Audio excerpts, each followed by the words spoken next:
Okay. Can you start a podcast with me, please? I need something to do.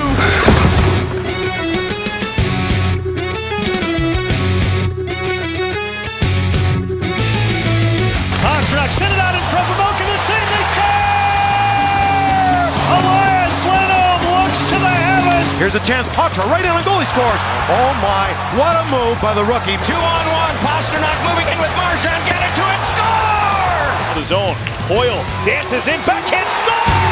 Lindholm right wing corner. Pastrnak is there. He scores! David Pastrnak wins it for Boston.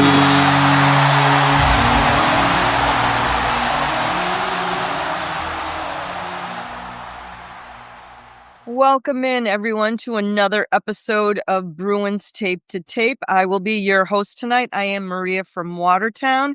We are recording tonight's episode on Tuesday, April 1st, which is April Fool's Day. And I will ask my co-host, Caroline, hello, welcome in. Hi. Have the Bruins taken us all for fools thus far this season? I mean, it's been a joke every day since the trade deadline, so I can't tell the difference between today and any other day.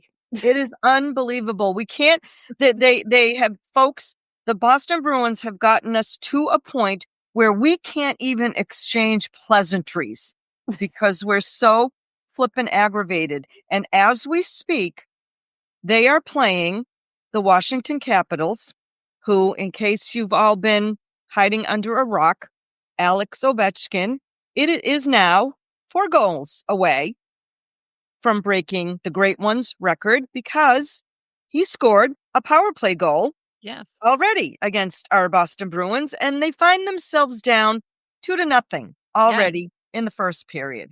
Yep. Why change now? Right. Why change now? Right. With a handful of minutes left in the first period, it was a beautiful goal because it was right there. It was the kind of goal that you're thinking, well, if there was actually a defensive structure to this team, wouldn't have happened. But Ovi got it in, not even from his office. Capitals in front of our net. So right there, top of the crease. Right there. And to which I say at this point, you know what?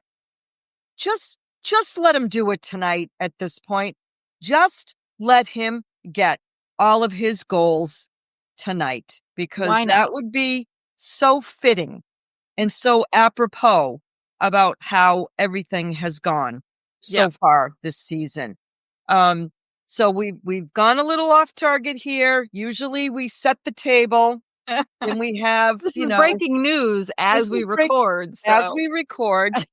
But we've also gotten to the point where it's like I'm struggling to put together our agenda because we are seeming to be talking about the same issues over and over and over again. However, in the interest of keeping our listeners as engaged as we possibly can for the remainder of this season, on the table tonight for discussion is the potential return of Charlie McAvoy. He has been spotted skating with recently a no contact jersey. And we'll talk about our thoughts and opinions on that. Cam Neely is doing a little bit of a media tour in Boston, for lack of a better descriptor.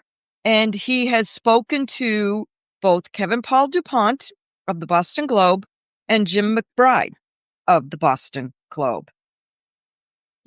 We'll talk about some of the things that Mr. Neely said and how we feel about some of the things that Mr. Neely said.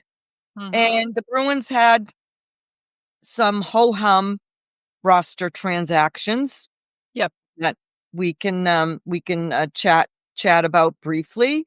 And then just a reminder, folks, we are an NHL Shop affiliate, so there'll always be a link in our show notes. And if you feel so inclined to do a little bit of shopping, it does help our podcast out. So we thank you for that consideration in advance. But before we get to our Bruins conversation. There's a little bit of news around the league. Yep. And we'll start with specifically tonight, where the Bruins are hosting Women in Sports Night tonight. Yeah. Yep. It's I mentioned this in our last snapshot that they were hosting it this evening. They've got some notable women in the Boston area sports. For example, they're going to be giving a hat tip to the women of the Northeastern hockey team for winning the Beanpot this year. But I have to say, Maria, so we just finished Women's History Month. Why they waited until April 1st to do this the next month, and then also April 1st to do this. Do you think that's a little bit weird? I don't know what to make of it. I try not to read into it, but like, really, you couldn't do this at the start of March. Maybe they were waiting for Sophia to come back. Maybe they were waiting for Sophia. But everything, You know what? Like everything else this organization. season, like everything else this season, What are you been doing? it's been a bleep show It from has. beginning to end. It So, has. It has. you know, and maybe a lot of it, you know, in their defense, in the defense of the Boston Bruins, perhaps there were scheduling issues Sure. where they Yeah. would not be able to get all of the women that they wanted to feature as part of tonight's festivities. So I'm going to give them just a little bit. I'm not. I'm done. As we discussed last week, I'm done. I'm over it. I'm over everything that comes out out of that I am so management's freaking office. over this season. Like, Yep. it's a struggle to even do our snapshots, right? It's just a struggle. And, you know, I can only hope that our listeners and supporters don't hear the struggle that it's been this season. Yep. Yeah. So, at least at this point, we still are feeling obligated to keep folks in the know about anything that is happening. But don't worry, we still have episodes throughout the summer that are going to be far more interesting than us sitting here either after every game or once a week for the regular pod and saying, well, they sucked again. When the Bruins make all the big splashes and big signings that they're going to make this off season, so that the quote unquote retool that is now a rebuild that they want to do quickly, right? Yep.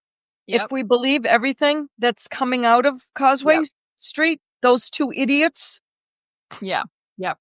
Well, Anyways. I will say, I know this isn't on the agenda, but I want to say it before I forget, because as you know, as our regular listeners know, I love to listen to 32 Thoughts to stay informed about what's happening across the league, but also kind of in just a little higher level of NHL management stuff. And there's been some more discussion already about, or at least the question of, will we see now more offer sheets made in the off season this year after what happened last season between St. Louis and the Edmonton Oilers, and how well that actually has worked out, both for both teams, honestly. teams. I mean, I'm not saying that, the players' names even right now currently escape me, but I'm not saying that those two players in Edmonton were contributing to any sort of negativity in the locker room. I mean, certainly there was a lot of mix up and shake up just from regular free agency departures and arrivals, but it seems to have worked out fairly well for both sides. So the question was posed, and certainly, 32 Thoughts is a little bit different than your average, sports talk radio. They're not necessarily going to just say something to either be controversial or to have a thought experiment. A lot of their stuff is pretty well informed. And so the fact that this idea has come up, does make me wonder with the potential jump in the cap, which again, like nothing's official until it's official, right? It's official, right? Is that going to be another tool in Cam and Don, assuming they're still there, which they probably will be, but assuming they're still there. They are not going anywhere. They are in I know, it's terrible.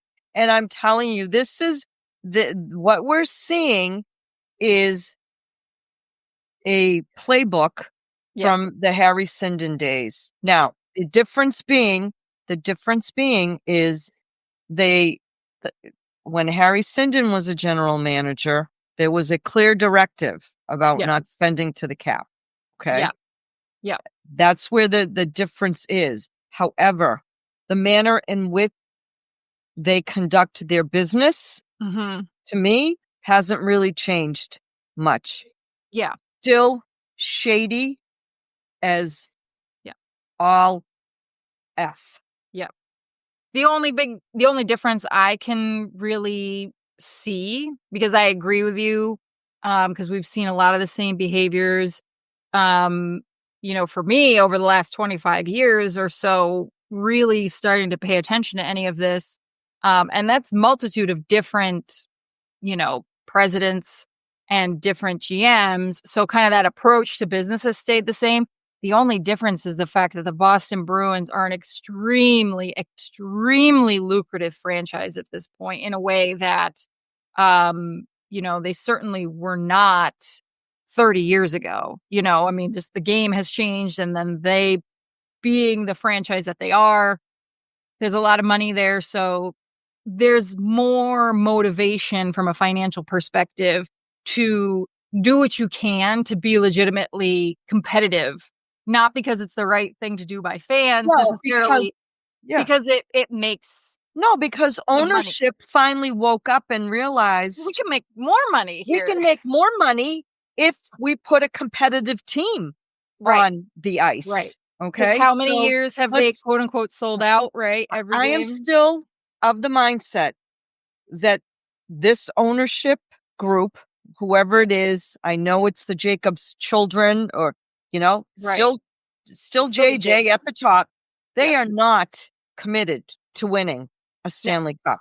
I just don't believe it. I just don't believe it because they get their reward.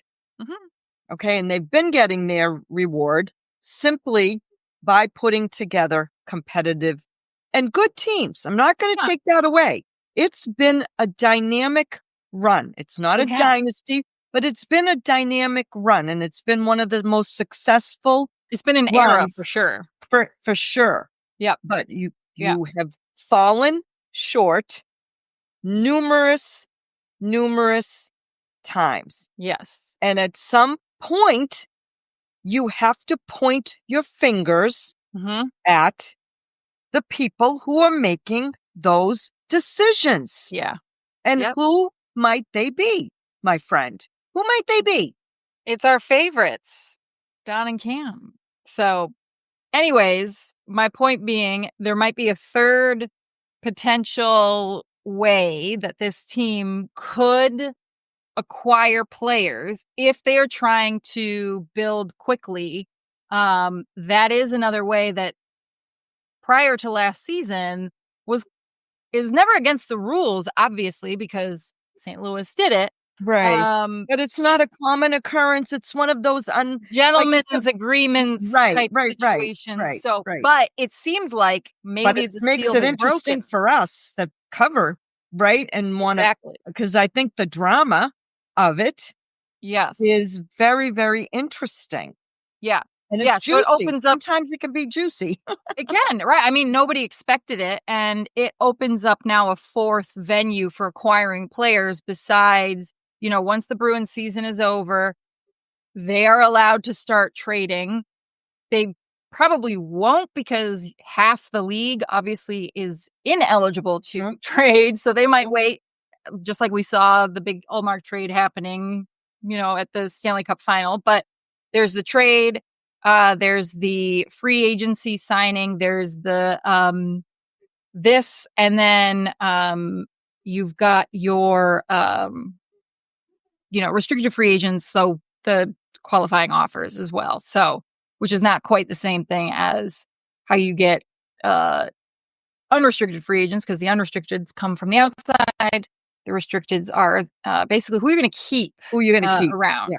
So, some food for thought and something to think about and consider as we move into our postseason coverage of maybe who we would be interested in seeing get kind of nabbed by Boston. No, and we'll likely dedicate some episodes to these very topics of conversation, because frankly, folks, after the next couple of weeks, we're not going to be talking about the Bruins playing any more hockey, because they keep falling further and further behind. It would take a miracle of epic proportions for them to even claw their way back into any type of potential playoff scenario. And honestly, at this juncture, with the roster that we're currently seeing, do we really even want to go there at this point in time? So, anyways, we'll get to all of that, but back to our NHL news. I wanted to touch on a very classy gesture that Alex Ovechkin made. I think it was in the game last week where the Capitals played the Minnesota Wild. Marc-Andre Fleury was in net, and Ovechkin. I don't think he was, actually. I think he backed up. Oh, okay. So regardless, they've had epic battles in the past. Yes, they have. Marc-Andre Fleury's tenure as a Pittsburgh Penguin. And when the game ended, as Washington Capital players were skating off the ice and heading to the locker room, Alex Ovechkin called his teammates all back out on the ice so that they could salute Marc-Andre Fleury, which I thought was pretty freaking classy on the part of Ovechkin. We've seen a couple of special tributes to Flower during his kind of farewell tour, but this one I thought was particularly moving and classy. Like you said, not only is there a well-known rivalry between Flower and Ovi from the Flower's days in Pittsburgh, but actually I was also recently reminded that the year that the Capitals won the Stanley Cup, they played against the Vegas Golden Knights, and who was in net?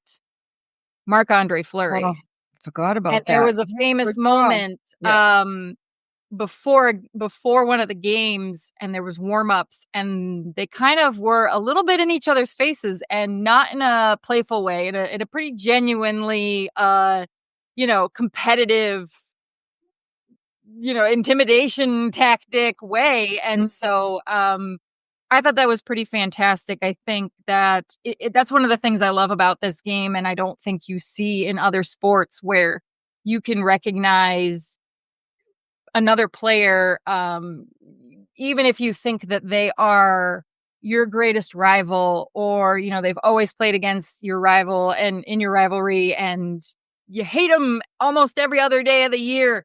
But greatness recognizes greatness. And I'm actually kind of a little disappointed that we haven't seen more of that for Marc-Andre Fleury this year. But I think there was 3 more years of it, to start the season, right? And if they're doing their second go round with teams, I think in this instance it might have been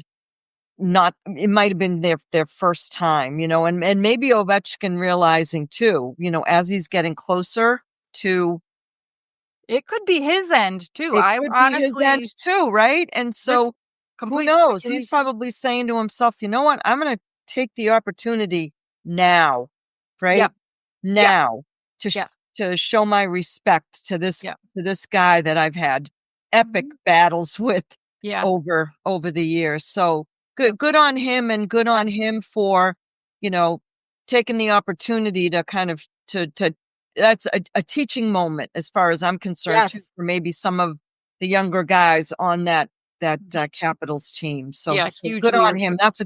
That's a good leader right there. Yeah. Gee, I wish we had one of those guys. Oh, We wait. gave them all away. We did. We gave them away. Oh, easy come, easy go. Easy come, Oh, easy well, go. apparently they're easily replaceable and whatnot. Jesus Christ. We had a firing. We had a firing. We did? We did. Oh, I missed this. Our friend John Tortorella. Oh, not on our team. No. I thought you were breaking fantastic news. I'm like, was it Chris Kelly? For Christ only. No, we had a firing in the league. Yes. Yeah. So this has been an interesting situation. Interesting story, right? Where he comes out and basically says, "Yeah, I'm kind of tired of coaching this team," or something to that effect. And Yeah. there might have been an issue with a player, and who just I don't get it. But the writing was on the wall, right? Yeah. Because Philadelphia was in a bit of a tailspin, as the Bruins have been in. Yeah. And I think, anybody who's kind of followed Tortorella's career over, I think he's been around for 25 years as well. Actually, I think it was exactly 25 years ago, when he got hired in Tampa. He has a very specific set of skills. He's kind of like the Liam Neeson of coaches. He's a very specific set of skills. And you hire him for one of two reasons, right? Primarily, most of the time, he's hired because your team is close to taking that next step. Maybe, really making a genuine run for it. And he's been very successful in that case, right? You think about the first cup that Tampa Bay won, Right. way back in the Way day, back. the early Yeah. 2000s. That was his team, right? He was brought in at that point. Look at Columbus, they made it real close. Mm-hmm. Pandemic kind of threw wrench in all of that. I mean, they dumped the Tampa Bay Lightning in 4 straight. I know. It was a beautiful thing to watch. So, he comes in for that purpose, and he's famously known for not really being the right coach for super young guys, which makes sense, right? Like, these guys, when you're a young player, you think about when you were a young adult, you still didn't really know how to truly navigate the politics of the workplace, that kind of thing. Right. Yeah. You tend to be a little bit more sensitive. You take things more personally when you've got all this office. And today's young athlete, And it's a is very different time. Very It different times. Yeah. Not for Not worse that or I for agree better, with it's just all of it. different. I don't agree with all of it. I think It's to different. some degree you need to have a little bit of a no nonsense Right. Yeah. coaching style, but And so the other reason that he's brought in, and this surprised me that it's actually a little bit less frequently, is he's brought in when the team is a complete hot mess. I don't know, because I don't think I was really paying that close attention to the situation with the Rangers when he was brought in there. I think they thought they were closer than they actually were, and they actually were more of a hot mess. So I think that kind of was the situation there. But with Philadelphia, they definitely brought him in because they wanted to kind of really set things straight and really set a tone. And they were moving in that direction. I think he very famously is the type of coach and the type of person, we all know somebody like this, who, if you're in, you're in. And he will move mountains for you. He will kill for you. He will do whatever, he cares. He famously- cares about this. One thing that everyone across the league, or Yes. anyone that has spoken of him or played for him, has said he cares Yeah. about his players. famously deflects from the players, Mhm. those post game Right. that have people get angry at him. Like, that's huge. That's actually really huge. But if you're on the outside, your life is going to be hell. And I get that. I understand that. And that's where probably it was my assumption is it was a combination of maybe Philadelphia's management wasn't doing enough on their end to bring in more new guys after he kind of weeded out the guys who weren't working super hard. Because that's the kind of coach he is. He's going to force you to take your game to the next level. Of course, everybody's talking about, well, we would love to see Tortorella in Boston. Absolutely. We would love it. We would love it, right? We also want to see our team get a kick in the pants. I think if you read between the lines, my understanding of kind of what was maybe happening behind closed doors this season, based on some of the things that Marchand has said in his pressers post-trade, was the questionable full-on dedication and commitment to the work, right? To the work. Yep. Because he is that type of player. I think someone like Brad Marchand would thrive under someone like John Tortorella. The problem is, once again, Cam and Don, I think, have effectively taken Boston out of the running because they got rid of all of those veterans. Yes. So you are now left with, unless for some reason they brought in a whole bunch of new guys, but that's not a good idea either, because then you're bringing in Tortorella, who requires a certain type of players, but then you've got all these new players, and who knows if they're going to fit with them. So they've effectively taken Boston out of the running because it's just not going to work. And that is also irritating as a fan, because this is something we've wanted to see, and now we can't experience it because we don't have the right personnel on the team to handle him as a coach. So, and this it is. It's annoying, and it's a bit of a mess.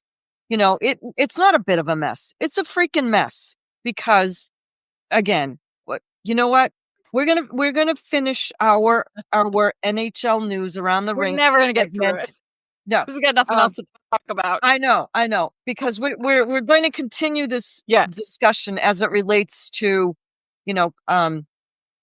Cam Neely and some of the things that he said during these speaking to members of the Boston Globe. But we do want to show some love to the PWHL. This was a request by one of our listeners, and we thank you for that request, where we're also going to incorporate the Boston Fleet and the PWHL in our Around the Rink segment, where we'll give you a bit of an update on what is happening with the Boston Fleet and the league overall. I do know that you mentioned earlier, Caroline, that the Boston Fleet are in third place.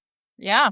Right now. So if you want to see a Boston team play hockey that is not terrible and is actually in playoff contention, they are currently sitting in a playoff spot. Granted, they've got about a month to go. Their season doesn't end until May 3rd. And their playoffs are a lot shorter because there are 6 teams. But they are expanding. There's talk of that. So yeah, we definitely want to include them because, they work hard, and it's getting a lot more interesting, the things that are now actually allowed in the PWHL that typically is not allowed in women's hockey. There are hits. We've had our first fights this past season, and we a suspension. Yeah. A suspension. No. Not that I'm excited about suspensions, but I think to me it's because it speaks to, there is physicality in this league, and it's good hockey. It's good hockey. These women are very skilled, but one of our own forward, Kelly Babstock, she's been suspended for 2 games for Slewfoot. I don't know if she's been hanging around Brad Marchand, but exactly. Oh my God. So it's, like you said, it's exciting because it shows the seriousness and the commitment not just of the players, which Yeah, I and mean, perhaps, we never you could doubted, but say, the league. right? There's a level of there's intensity Yeah. to it. Yeah. So Yeah. um, So we'll keep everyone informed as their season progresses and see where they end up. yeah, because they'll Um, likely be playing longer than the Boston Bruins will be. So, Yep. kudos to the Boston Fleet. So we're going to take a brief ad break, Yep. and then we'll come back to talk about our Boston Bruins. Yay. Yay! Gear up and support the pod. The Bruins are making their push, and there's no better time to show your support. Whether you need a fresh jersey, a cozy hoodie for those chilly playoff nights, or the perfect hat to rep the team every day, the NHL shop has you covered. With the trade deadline, playoffs, and offseason all coming up, now's the time to stock up on all your Boston Bruins and NHL gear. Plus, when you shop through our affiliate link, you're not just supporting the team, you're also supporting your favorite Bruins podcast. So grab your gear and help the pod. Check out the affiliate link in our show notes. It might not feel like it, but spring's right around the corner. Know how you can tell? Golfers are hitting the links, and we have some tournaments to talk about. And if you want to do more than just talk, put your money where your mouth is and get in on all the tee to green action with DraftKings Sportsbook. From Thursday's opening round through the closing round Sunday, DraftKings Sportsbook has you covered with tournament props, live betting, odds boosts, and so much more. If you've never bet on golf before, it's easier than you think. Just pick something simple, like a golfer to win the tournament, and make your pick. It's just that easy.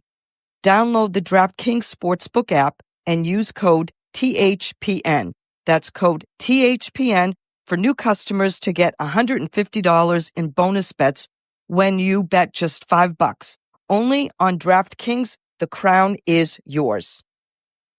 Gambling problem? Call 1-800-GAMBLER. In New York, call 877-8-HOPE-NY or text HOPE-NY 467-369. In Connecticut, help is available for problem gambling. Call 888-789-7777 or visit ccpg.org. Please play responsibly. On behalf of Boot Hill Casino and Resort in Kansas, 21 and over, age and eligibility varies by jurisdiction. Void in New Hampshire, Oregon, and Ontario. Bonus bets expire 168 hours after issuance. For additional terms and responsible gaming resources, see dkng.co/ftball. NFL Plus Premium offer available only to new and former NFL Plus subscribers. Additional NFL Plus Premium terms at nfl.com/term. Okay, folks, welcome back. Thank you to our sponsors. Okay, so we need to talk about the Boston Bruins as much as we do. Yeah, we do. All right. We do. So let's start with the ho-hum stuff, which is the Bruins made some roster transactions. They placed Patrick Brown and Vinny Lettieri on waivers, and no freaking surprise, they cleared waivers, and I believe Lettieri is in the lineup. Yes, he's tonight. playing. He and Brown both. Yeah, those were playing tonight. Those were likely at this point paper transactions. Yeah. And as I mentioned in our last snapshot, again, if you don't listen, you should catch those. At this point in this season, even if somebody got claimed, they couldn't then even play for their new team's NHL club because it's post trade deadline. So it was either someone was coming back, which I hadn't heard any changes with Mark Kastelik. I don't think he's I'm not sure we're going to see him again the rest of. I don't think so either. Season, because they recalled Jeffrey VL, whatever his name is. Yeah, on an emergency basis. So I'm not sure, and frankly,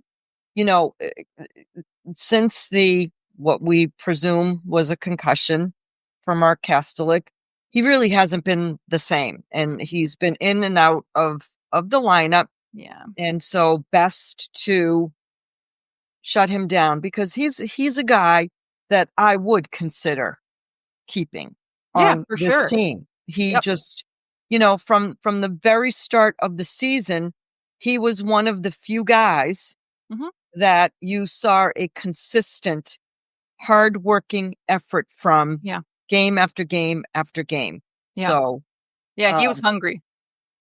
Yep. Yeah, and maybe he had something to prove to himself, to the team that traded him away, whatever his motivations were. And honestly, truth be told, if he had stayed in the lineup, I would have had a difficult time placing my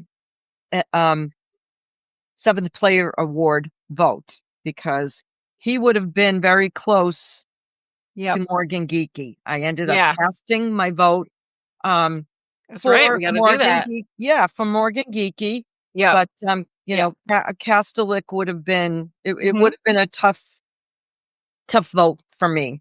Nope. Boston has scored. I'm not sure who, but anyways. Amazing. No, it's got to be Vinny Lettieri. There we go. Show him a little love. There we go, Vinny. There you go. Speak of the devil. Yeah. Okay. So let's get down to a little bit of Bruins business here. Now, Charlie McAvoy, who has been out of the lineup since the second game of the Four Nations tournament. Did he get hurt in that? He played at least 2 games. I think he got hurt in the second at this. I don't know. It feels like he did not get injured playing for the Boston Bruins. No. Okay, so that's a story in and of itself that we're not going to go back and rehash. But he has been practicing, and he apparently has been practicing, was it today? I with think no contact, or yesterday with no contact jersey. Yep. And I listened to our friends on the Skate Pod. Yep. Who had a very spirited debate about McAvoy coming back or shutting him down for the season. Now, I have my own thoughts about this.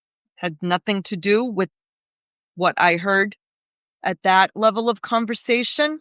But I'm of the mindset at this point in time, why bother? Right. Why bother bringing him back to play what are likely meaningless hockey games? Yeah. And you know what? I don't like the use of the word tank in any sports, because I find it hard to believe that anyone who has worked so hard on his or her craft that gets to the professional level would ever allow that thought to enter into their head. So this isn't about tanking. This to me is about your season has been a fucking disaster from day one. We just need to turn the page. Right. Bringing him back isn't going to change. He's not going to save anything at this point in time. And Cam and Dawn have made such a mess that I think the locker room was not in good standing to begin with. It's abysmal now, because you see it on the ice. Brutal now. It has to be brutal now. And if I'm Charlie McAvoy and I'm David Pastrnak, when the season ends, I'm knocking on their doors and I'm saying, what's the plan here? What the ever-loving F is the plan moving forward? I hope that because there aren't really any other veterans on this team, I hope that they feel empowered to speak their truth and their piece at the annual exit interviews, right? So if you aren't aware, basically when the season ends, it actually ends very, very quickly for these teams, whether it's, April 17th or in June. The players, they'll go back, they'll get their stuff, and basically like the next day they have their exit interviews with management, which is, it's almost like, from my understanding, it's a 2-sided, almost like performance evaluation. Right. It sounds like it's giving the feedback. Correct. Well, that's what it should be. And it is, right? That's my that's what it understanding should of be. what it is, and I think, allegedly this is how they heard about issues maybe with Bruce Cassidy and blah blah blah, right? Right, So right, right. hopefully they have the opportunity to and feel empowered to say something, because somebody has to say something, and I think you're going to get to this point probably next, where allegedly Cam in particular does hear the fans and does hear Oh, yes. the Yes. things that the players Yes. are saying and takes it to heart. Takes Okay. it to heart. Yeah. All right. Again, I'm not going to try to, get into his head. Okay. I want to believe in I him. will. I'm done. Let's flip tables, Maria. But like he's been talking out of both sides of his ass. Right. You Okay, say one since- thing, but then Correct. you're bleeding this team Right. dry. So You're talking out of both sides of your ass. Yeah. You tell us 1 minute mhm, that, we'll likely need to do a retool. Then you eviscerate base- the team. you eviscerate the team. You eviscerate the team.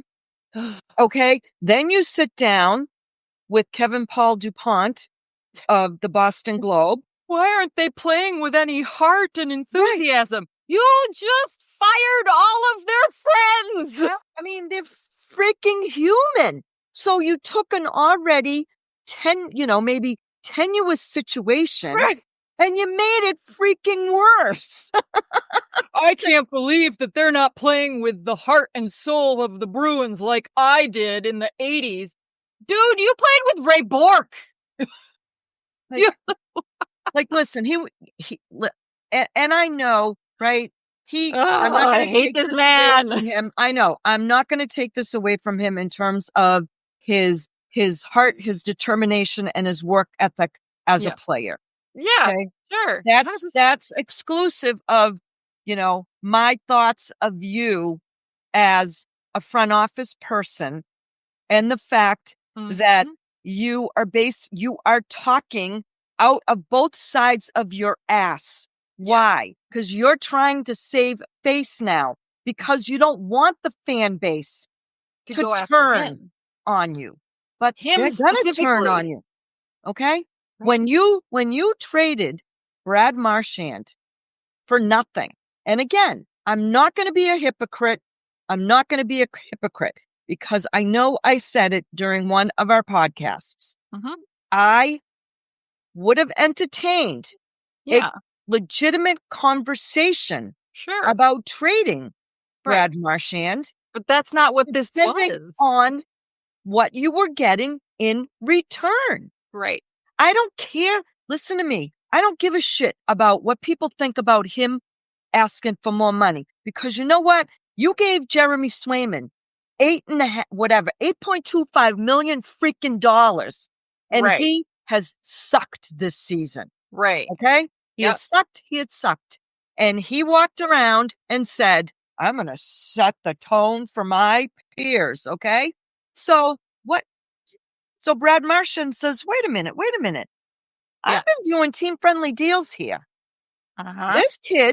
This kid, now I'm just paraphrasing because maybe I might think like this, and maybe that's why I'm talking like this. This kid hasn't played a full goddamn season. Yeah. Hasn't won anything. Okay. Yeah. He played well he was excellent in the playoffs. Yeah, 100%. Just a small sample size. As far as I'm concerned. I have been working my ass off from day one. Okay. Contributing. Right. I've had some injuries. I battled back. I even came back early from a pretty significant injury. Yeah. And they won't reward me. Go F yourselves. Yeah. Go F yourselves. Yep. That's how I feel. Yeah. That's how I feel. We're on the same page, I think, as most of Bruins Nation currently is. But to your point, I would also like to make note of the fact that we've talked more so about Don because obviously he is a much more public facing figure for Boston, but both he and Cam, unlike a lot of other sports team GMs and presidents, like they don't go willy-nilly to the press or to the radio. So the fact that he spoke with 2 members of the Boston Globe, and to hear some of the things that he's said, I think you're 100% right in the fact that this is very likely some sort of PR management preparation for when the axe finally comes down on this team's season. I don't know, to what? Paint him in this light of, I'm so sad that these guys are just not getting it done. Okay, well, you've just set the house on fire and you gave your firefighters thimbles of water. And you know what? Maybe, okay. Nobody has sympathy for you, Cam. No, and you know what? Are they sending a message too that do they want to be here? Do these players want I wouldn't to be want here? to be there if the situation is as bad as I interpret simply based on their play and watching the Bruins play compared to teams like Anaheim and San Jose, who have arguably, objectively sucked all season, but they're having fun. Like they like each other. You can tell that what the game that they're playing out there you is were the very Boston different. Bruins. You are the Boston Bruins. Right. You went to the West Coast and you got San worse. Jose Sharks beat you, and the Anaheim Ducks beat you. You were on an 8-game losing streak, and now your president is going to soft landing spots, right? To what? Shame you into playing harder, and then you have the balls to say everything is on the table. Wait. So are you threatening them, or are you trying to motivate them with because tough love? you've already done that once this year. Yeah. Don Sweeney. Oh, yeah. My understanding is Don Sweeney already went to some of the veterans on the team. Now the veterans that were named, all right, were Pasta, Coyle. Might have had a conversation. Nowhere in there did I see Charlie McAvoy's name thrown in about if things don't get better around here, there are going to be some serious changes. And that's another thing that I think is really weird. And I don't want to really speak too much on it because obviously it's not based in any fact. And we try really hard to at least base a lot of our opinions in fact. So I'm going to keep my mouth shut on it for now, but I'm going to be paying real close attention this summer to see how all of whatever this situation is, this rebuild, which look, if you're bringing in a whole bunch of new guys, 15 new guys on a team of 20 and a new coach, that could actually work out really well, right? Because everybody's new, they're all going to bond, whatever, that could be fine. But I'm going to be super curious to see, okay, so David Pasternak's still the only one playing with a letter. I understand that. I think there's some sensitivity there. But kind of what happens next, I think things are going to be really touchy, potentially. So a little dicey. I won't say much more than that because I don't want to, No. And you're right. It could be for the better. What I don't like is talking out of both sides of your mouth. We're we don't see what's happening. Thinking that we're going to buy everything that you're selling to us right now. Right.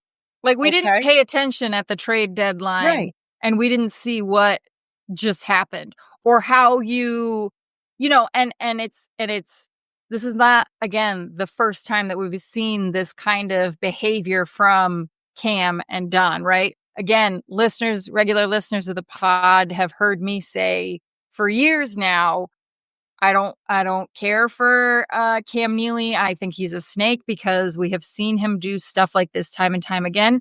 And it took me a little while to come around to your line of thinking. Right? You were absolutely 100% correct. Yep.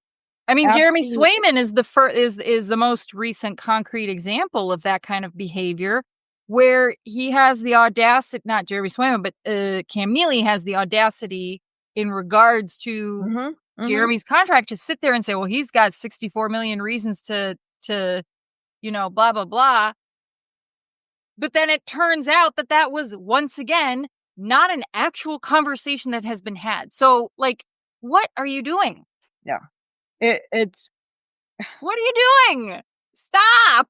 You're making things worse. And I'm not sure, and I know things won't change. I know things won't change because they are all in lockstep with each other. Yeah. They are all, they both received endorsements from Charlie Jacobs.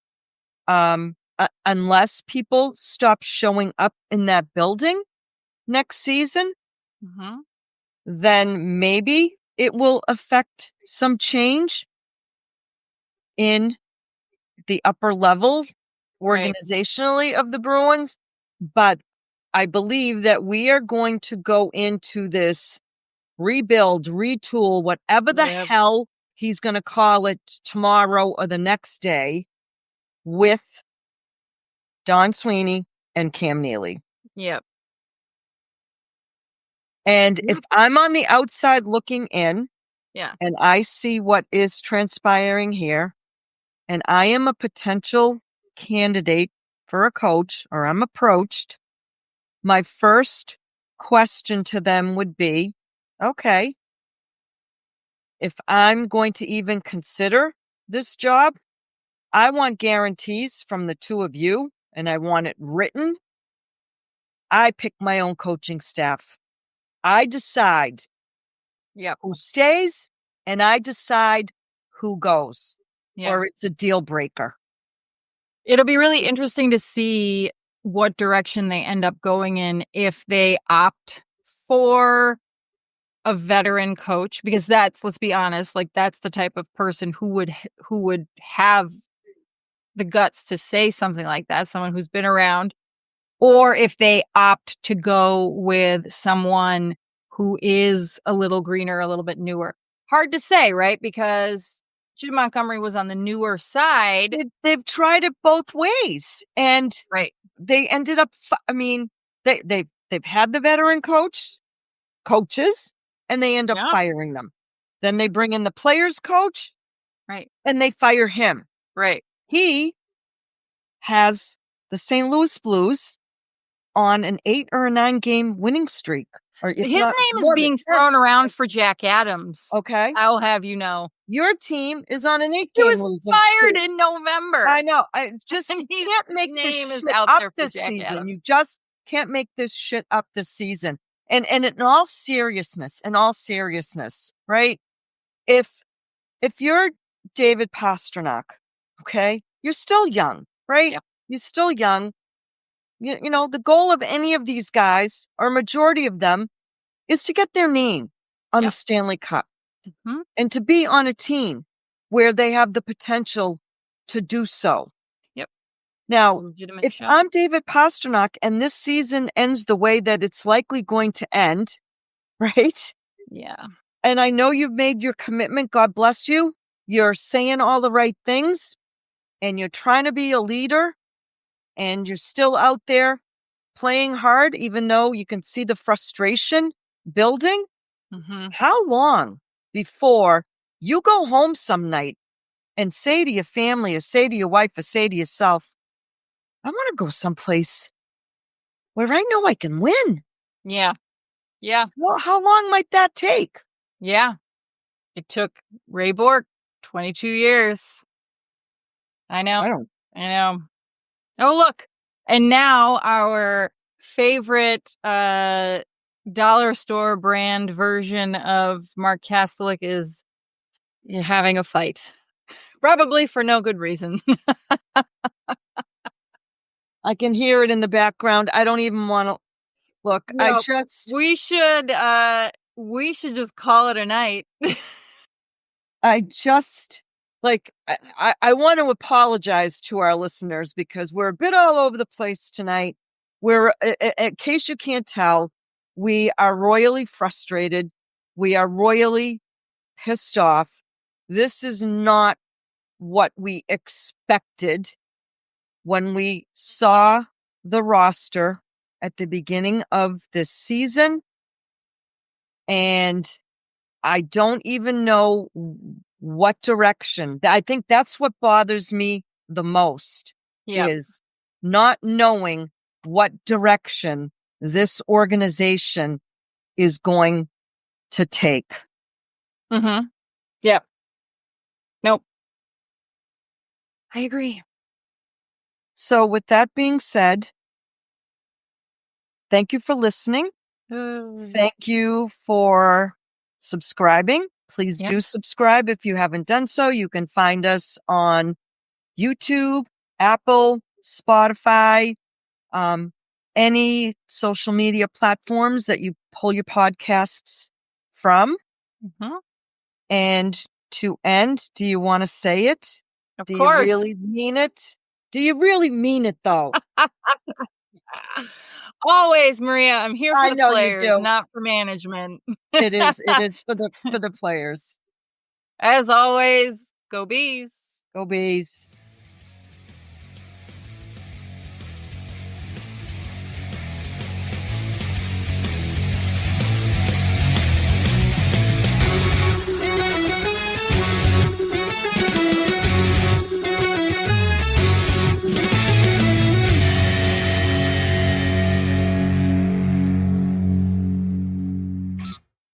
They're such assholes.